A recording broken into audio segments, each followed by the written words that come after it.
In case you missed it, we wrapped up this week's news for you. Presidential Advisor for Entrepreneurship Joey Concepcion has reminded Filipinos to get their booster shots in order not to waste the 27 million doses of COVID-19 vaccines that will expire this July. President Rodrigo Duterte has approved the implementing rules and regulations submitted by the Transition Committee of the newly created Department of Migrant Workers. Executive Secretary Salvador Mejaldea said the president had no objection to the IRR and agreed to its immediate publication. Aksyon Demokratiko standard bearer Isko Moreno has called on Vice President Leody Robredo to make the ultimate sacrifice and withdraw from the presidential race.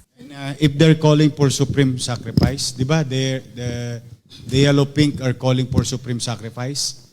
Katulad yung sinasabi ni Secretary Norberto Gonzales when somebody talked to him.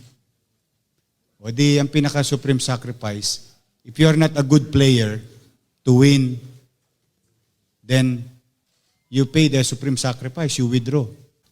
Be a hero. Withdraw. Lenny. Moreno made the call during Sunday's joint press conference with fellow candidate Senator Ping Lacson and former Defense Secretary Norberto Gonzales. Among with them are Vice Presidential aspirants Vicente Tito Soto III and Dr. Willie Ong. The camp of Vice President Leni Robredo ignored calls for her to withdraw from the elections. Robredo spokesperson Barry Gutierrez said the attacks made by three other presidential candidates have clearly drawn the lines in the presidential race. Gutierrez also denied claims that Robredo reached out to other candidates and asked them to back off.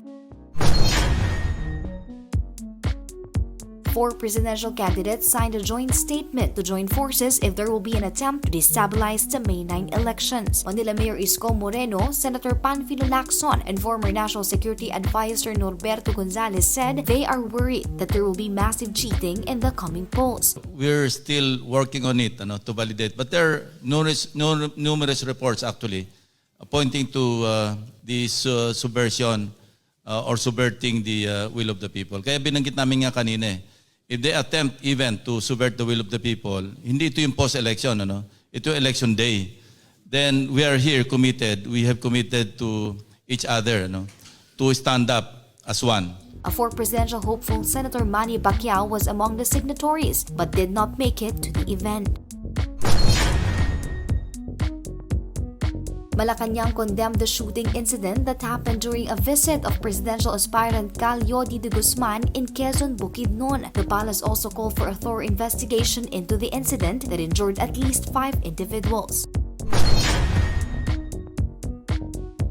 The Commission on Elections First Division has dismissed the last disqualification case against presidential aspirant Ferdinand Marcos Jr. for lack of merit. With the dismissal of the petition, there is no longer any disqualification case against Marcos Jr. that is pending before the Comelec. OCTA Research disclosed the reasons why majority of voters prefer Marcos Jr. to be the next president despite his 6-year hiatus in politics and refusal to attend presidential debates. Majority of Filipino voters believe Uniteam standard bearer Marcos Jr. has the managerial competence to lead the country.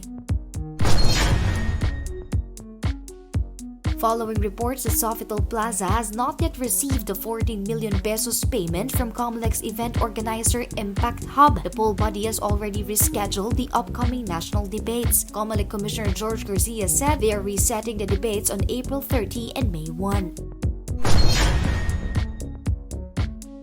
Communist Party of the Philippines founder Jose Maria Sison has admitted to being an advisor of Vice President Leni Robredo and supporting her presidential bid. Sison said in a statement that he has been in touch with Robredo spokesperson Barry Gutierrez about campaign strategies. He even advised Robredo's team to raise corruption issues against rivals who have been criticizing her in recent days.